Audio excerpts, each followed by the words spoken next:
Assalamualaikum warahmatullahi wabarakatuh.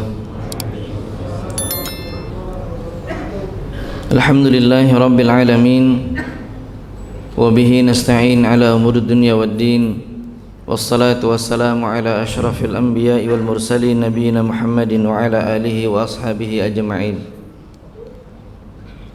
Amma ba'du, faqala Allah subhanahu wa ta'ala: Ya ayyuhalladzina amanu ittaqullaha ittaqullaha haqqa tuqatih wa la tamutunna illa wa antum muslimun. Wa qala ya ayyuhalladzina amanu kutiba alaikumus siyam kama kutiba alal ladzina min qablikum la'allakum tattaqun. Ayyuhal ikhwah azani Allah wa iyyakum. Bapak Ibu, adik-adik hadirin jamaah rahimakumullah. Alhamdulillah, segala puja bagi Allah Jalla wa'ala atas segala limpahan nikmatnya, hidayah dan taufiknya. Allah kuatkan langkah kita di pagi ini memenuhi panggilannya, melaksanakan satu ibadah yang mulia, di waktu yang mulia, di tempat yang mulia, dan insyaallah kita sedang duduk bersama dengan orang-orang yang dimuliakan Allah subhanahu wa ta'ala.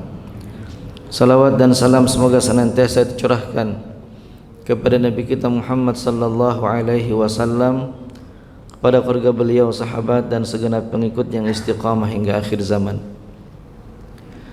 Hadirin jamaah yang mulia, diriwayatkan satu ketika Umar bin Khattab bertemu dengan Jabir radhiyallahu anhuma. Ketika itu Jabir membawa sekantong daging. Lalu Umar bertanya, "Apa itu wahai Jabir?" Kata Jabir, "Ini adalah daging yang tadi aku beli seharga 1 dirham." Maka kemudian Umar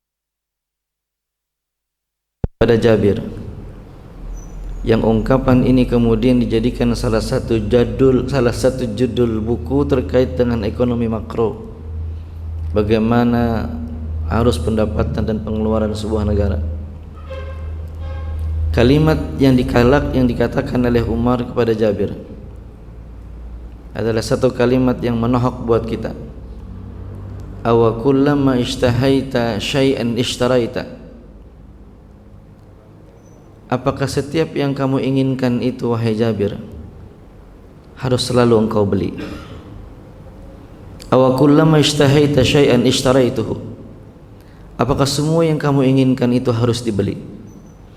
Maka kemudian Umar melanjutkan nasihatnya kepada Jabir, jangan sampai engkau wahai Jabir termasuk barisan orang-orang yang disebutkan Allah di dalam Al-Quran, adhabtum tayyibatikum fi hayatikum dunya. Kamu menghabiskan rizkimu yang baik dalam kehidupan duniamu. Cerita ini dimuat di dalam salah satu kitab induk hadis-hadis Nabi, dalam Musannaf Imam Ibnu Abi Syaibah. Dalam kitab ini beliau setidaknya menyebutkan ada 7 riwayat yang lain yang ditulis dalam satu judul bab yang menarik. Unik judulnya, berjudul seseorang yang membeli daging untuk keluarganya. Ada beberapa riwayat lain yang disebutkan terkait dengan ulama-ulamanya tabi'in. Al-Hasan misalnya, dikisahkan bahwa beliau setiap harinya membelanjakan 1/2 dirham untuk membeli daging bagi keluarganya. Ali bin Rabi'ah, beliau punya 2 istri dan masing-masing istrinya dibelikan 1/2 dirham daging setiap harinya. Sya'bani, beliau mengeluarkan uang 1 dirham setiap hari Jumatnya untuk membeli sekerat daging. Jamaah rahimakumullah, Dalam riwayat yang lain, dalam cerita itu, dalam kumpulan bab ini ada pula disebutkan sahabat Abdullah bin Mas'ud radhiyallahu an mendapati seseorang yang sedang membawa sekantong uang. Lalu Abdullah bin Mas'ud radhiyallahu anhu menanyakan, "Apa ini?" Maka seorang itu menjawab, "Ini ada 30 dirham. Aku akan membeli mentega untuk keperluan 30 hari selama Ramadan." Maka kata Ibnu Mas'ud, "Apakah mentega itu akan engkau letakkan di atas sukurija?" "Iya," kata si laki-laki itu. Sukurija adalah salah satu tempat makanan yang dulu menjadi lambang kemewahan, lambang kekayaan bagi seseorang. Maka kemudian Ibnu Mas'ud mengatakan, "Pergilah dan berikan itu uang kepada istrimu, dan biarkanlah ia setiap harinya membelanjakan uang 1 dirham. Itu lebih baik bagimu daripada engkau membelikan 30 dirham ini untuk sekantong mentega agar engkau gunakan selama 1 bulan Ramadan yang akan datang."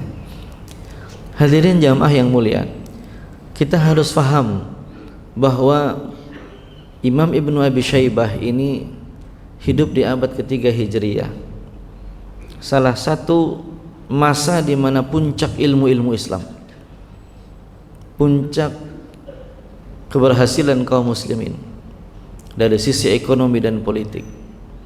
Artinya di tengah kejayaan Islam dari sisi ekonomi dan politik dan keilmuan-ilmuan yang lain, Imam Ibnu Abi Syaibah harus mengingatkan umat ini dengan satu judul yang menarik tentang bagaimana seseorang mengelola keuangannya. Kembali ke perkataan Umar bin Khattab radhiyallahu an, "Awa kullama ishtahaita syai'an ishtaraituhu." Apakah semua yang kita inginkan itu harus kita beli? Apakah semua yang kita inginkan harus kita beli dari sisi dunia? Maka kalau ini terjadi, lihatlah apa yang terus kita lalui sepanjang Ramadan dari masa ke masa.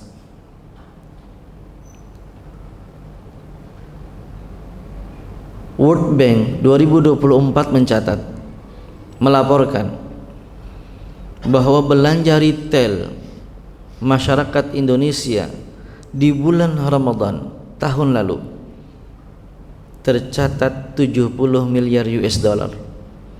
Dalam kurs 15.755 rupiah, maka belanja orang Indonesia di bulan Ramadan di tahun 2024 mencapai angka 1.104,25 triliun rupiah. Itu lebih tinggi dari kumpulan 20 negara yang tergabung dalam MESA, Middle East and North Africa, yang hanya mencapai angka 66 miliar US dollar. Bayangkan, bangsa kita ini, negeri kita yang mayoritas muslim 70% atau 80%, itu membelanjakan uang beredar selama 1 bulan Ramadan itu lebih besar daripada kumpulan 20 negara Middle East dan North Africa, Afrika Utara. Dahsyat. Apa yang terjadi dengan umat ini? Maka kalau kita hari ini, jamaah rahimakumullah, bicara tentang efisiensi anggaran untuk menekan segala macam bentuk pengeluaran, maka yang harus ditarbiyah itu adalah nafsu kita lebih awal, yang akhirnya kalau tidak ini dikendalikan, maka defisit efisiensi anggaran yang sedang digalakkan justru menimbulkan resistensi di berbagai sektor. Pendidikan terkapar, kesehatan terancam hanya untuk membiayai makan bergizi gratis, sehingga semuanya dipangkas. Hal-hal yang sangat fundamental pun kadang terpangkas, sehingga mahasiswa bergejolak. Gerakan Indonesia Gelap, karena uang UKT akan semakin meningkat. Aw kullama ishtahaita syai'an ishtaraitu. Apa semua yang kita inginkan itu harus kita beli. Maka kalau hari ini kita dalam rangka mempersiapkan Ramadan itu, selalu para asatid kita, para alim ulama kita, para muallim kita mengingatkan pentingnya mempersiapkan ilmu menjelang Ramadan.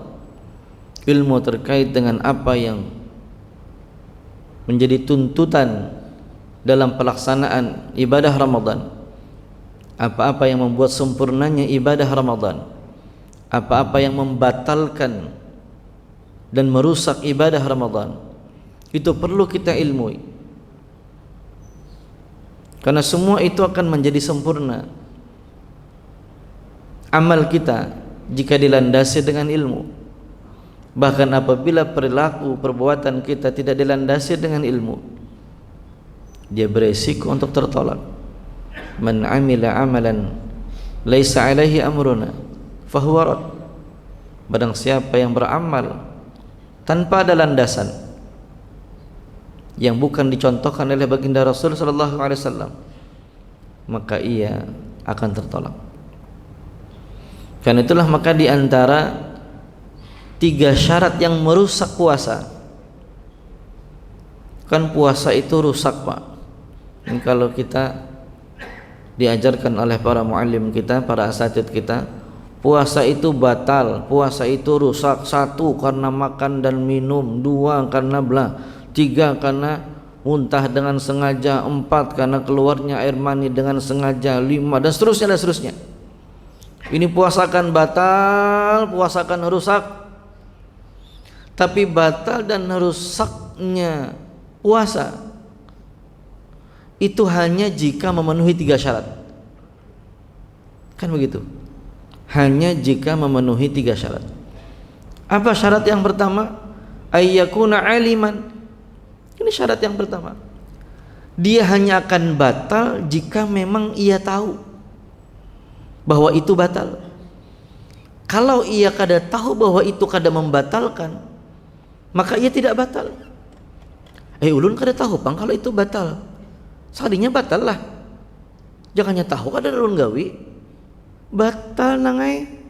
Kenapa nak kada batal? Nyata sudah batalnya itu. Menguit-nguit gigi waktu bulan puasa tuh batal. Nah salah-salah gigi ada daging. Kulum sekalinya tatagok. Ting itu batal nangai. Hujan nang menyambat. Batal lah nang itu.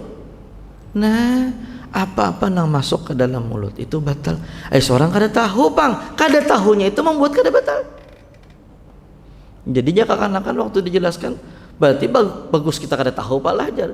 Jar kita pabila-bila ada bagusnya nang kada tahu tuh. Pabila-bila nang kada tahu itu lebih bagus daripada nang tahu. Yarfa'illahu alladhina amanu minkum walladhina utul ilma darajat. Allah angkat derajat orang beriman dan orang yang berilmu.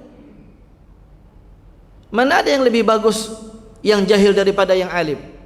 Sejak kapan ada statement orang jahil lebih bagus daripada yang alim?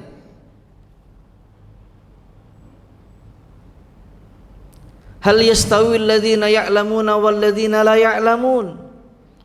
Apakah sama orang yang berpengetahuan dengan yang tidak berpengetahuan?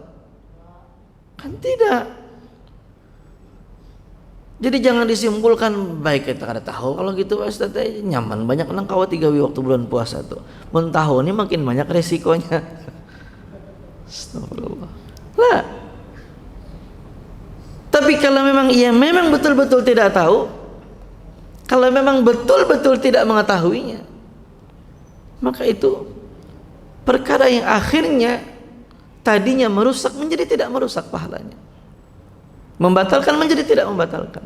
Tapi tentu hal ini jelas terlepas dari kesempurnaan. Syarat yang kedua, ayyakuna zakiran. Semua itu akan batal jika terpenuhi syarat yang kedua. Nya tahu bahwa itu batal, tapi ayyakuna zakiran, inya kada ingat. Ya. Bulik pada masjid, buka kulkas, Nutrijel sebagian, teh masih ada, dan nang umak napa nang pianang napa mak napa puasaan. Kalau kita nih astagfirullahalazim jar, jangan ingat bahwa itu bulan puasa, bahwa ini hari puasa pertama. Karena kada ingat, maka yang tadinya harusnya batal menjadi tidak batal. Karena syarat yang kedua ayyakuna zakiran, dia harus ingat. Yang kada ingat berarti tidak membatalkan. Dan yang ketiga ayyakuna amdan, dia sengaja melakukannya, biqasdin, dengan maksud. Kalau kada sengaja, maka apa-apa yang membatalkan menjadi tidak batal. Ya. Makruh memang berkumur-kumur saat Ramadan, tapi bukan perkara yang dilarang selama ia mampu untuk menahan. Saat berkumur, kawan menunjul di belakang, tetaguk itu tok ya tetaguk, kira-kira nih waktu wudu rupanya ada yang menyenggol kah, santuk di belakang, tetaguk itu kumur-kumur, harusnya batal, iya, tapi karena dia tidak sengaja menelannya, maka menjadi tidak batal. Maka tiga syarat yang membatalkan itu hanya akan terpenuhi jika ada tiga ini: ayyakuna aliman, ayyakuna zakiran, wa ayyakuna amdan. Dia tahu bahwa itu batal, dia ingat kalau itu membatalkan, dan dia sengaja melakukannya.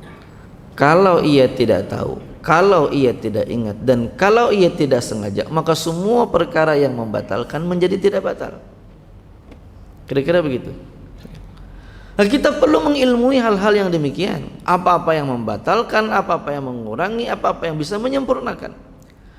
Tapi di sisi yang lain, Pak, ketika bicara tentang kalimat Umar bin Khattab ini, kayaknya kita perlu juga mengilmui tentang manajemen pengelolaan keuangan Ramadan.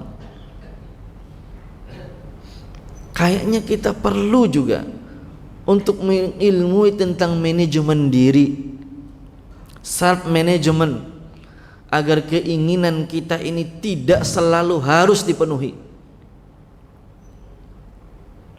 Karena faktanya terkadang justru hal-hal yang ini sudah kita bisa selesaikan, tapi perkara keinginan duniawiyah ini yang belum selesai kita sempurnakan.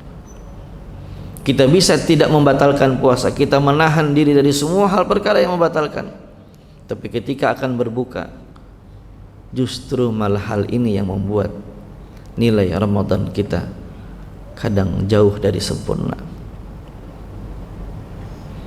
Karena itu pengelolaan keuangan boleh jadi perlu kita siapkan ilmunya, agar Ramadan itu spendingnya maksimal untuk kebermanfaatan, untuk memberikan infak yang terbaik di bulan Ramadan, untuk memberikan sajian berbuka bagi saudaranya, untuk memberikan sedekah dan seterusnya. Termasuk lagi-lagi ini termasuk, jangan kira kita sudah selesai dengan urusan Israel. Pak, mungkin perlu kita ingatkan di sini, saat ini kita bersyukur Gaza sudah aman, atau setidaknya relatif aman. Tapi ingatkah kita bahwa 2 hari setelah gencatan senjata disepakati, Donald Trump mencabut keputusan Biden sebelumnya terkait dengan tepi. Hari ini tepi barat dalam keadaan darurat. Ya. Kalau pian buka di media hari ini, hari demi hari setelah dicabutnya sanksi bagi pemukim ilegal untuk melakukan penganiayaan kepada muslimin Palestina, kepada warga Palestina di tepi barat, setelah dicabut itu oleh Trump 2 hari setelah gencatan senjata disepakati, maka eskalasi di tepi barat semakin hari semakin meningkat. Terakhir terjadi pengusiran di wilayah Jabaliyah. Wilayah tepi barat itu lebih luas, Pak, 5.600 sekian kilometer persegi. Itulah wilayah yang langsung bersisian dengan Masjidil Aqsa. Gaza hanya kurang lebih 365 km persegi. Wilayah tepi barat dan Gaza inilah 2 wilayah yang sampai saat ini secara de facto belum dikuasai sepenuhnya dan tidak dikuasai sepenuhnya oleh Israel penjajah. Maka yuk tetap bantu saudara kita, tetap doakan mereka, berikan porsi di antara infak kita untuk mereka, berikan di antara persentase sedekah kita setidaknya untuk membantu baik yang di Gaza maupun yang hari ini sedang gawat darurat di tepi barat. Hadirin jamaah rahimakumullah, maka ini menjadi perkara yang bagi kita memang setiap tahun ini hal yang biasa. Selalu diberitakan Ramadan dan Idul Fitri adalah waktu di mana semua harga kebutuhan pokok meningkat karena konsumsi masyarakat Indonesia meningkat. Apa yang terjadi dengan Ramadan yang seharusnya pada bulan itu kita justru lebih berhemat, kita lebih bisa untuk menahan nafsu dan diri kita. Bukankah di antara makna as-siyam adalah al-imsaku bin nafs, yang mengendalikan keinginan, mengendalikan hasrat, mengendalikan syahwat. Lalu kenapa kemudian justru paradoks dengan fakta di mana Ramadan konsumsi kaum muslimin jauh lebih meningkat? Maka ada yang harus kita perbaiki. Inilah yang disebut dengan mari mengkalibrasi Ramadan kembali. Jangan-jangan selama ini Ramadan kita berputar di satu masa demi masa, waktu demi waktu dengan keadaan yang sama. Mari kita kalibrasi kembali Ramadan di tahun ini agar kita bisa menghadapinya dengan penuh kesungguhan, dengan penuh persiapan yang lebih baik daripada tahun sebelumnya, dan kita hadirkan Ramadan yang lebih bermakna dalam makna yang sesungguhnya. Jamaah rahimakumullah, Imam Ibnu Abi Syaibah mengatakan al-imanu huyub, iman itu penuh wibawa, iman itu penuh wibawa. Maka ketika hari ini Allah memanggil kita, ya ayyuhalladzina amanu kutiba alaikumusiyam, maka itu panggilan kewibawaan. Besar dan kecilnya wibawa kita itu tergantung sebesar apa energi iman yang ada dalam diri kita. Maka jika hari ini kaum muslimin benar imannya, dia pasti akan dimuliakan. Maka pertanyaannya, kenapa hari ini kaum muslimin tampak tak berwibawa? Kenapa kaum muslimin begitu mudah direndahkan, mudah diombang-ambingkan? Hanya dengan segelintir iklan kita sudah terperdaya untuk kemudian terjebak maka ada yang salah atau ada yang kita harus perbaiki dengan iman-iman kita. Ini kita mengajak diri kami pribadi dan kita semua, sebab iman itu mengandung wibawa. Hari ini siapa yang kita istimewakan? Kadang bukan lagi dengan urusan iman. Dulu ketika Yahya bin Yahya bersama dengan Ishaq bin Abi Rawaha datang di satu tempat, kemudian mereka akan membuka pintu. Yahya mengatakan kepada Ishaq, silakan anda duluan. Kata Ishaq, antum yang lebih tua, antum yang lebih besar, antum yang lebih duluan. Apa kata Yahya? Saya memang lebih tua dari sisi usia, tapi engkau lebih berilmu dan lebih bertakwa. Lihat bagaimana dua ulama besar saling menghormati, dan siapa yang dimuliakan adalah siapa yang lebih baik ilmuwan dan ketakwaannya. Tapi hari ini terkadang kita salah dalam memposisikan siapa yang harus kita dahulukan. Kita hari ini salah dalam menentukan siapa yang harus kita hormati dan harus kita muliakan. Ketika ada yang datang, kita buka jalan untuk datang di saf depan, padahal ilmunya boleh jadi jauh dari apa yang ada di sebelah kiri dan kanannya. Karena itulah maka hal-hal yang seperti ini kadang kita disentil untuk menentukan siapa yang layak dihormati dan siapa yang harus dimuliakan.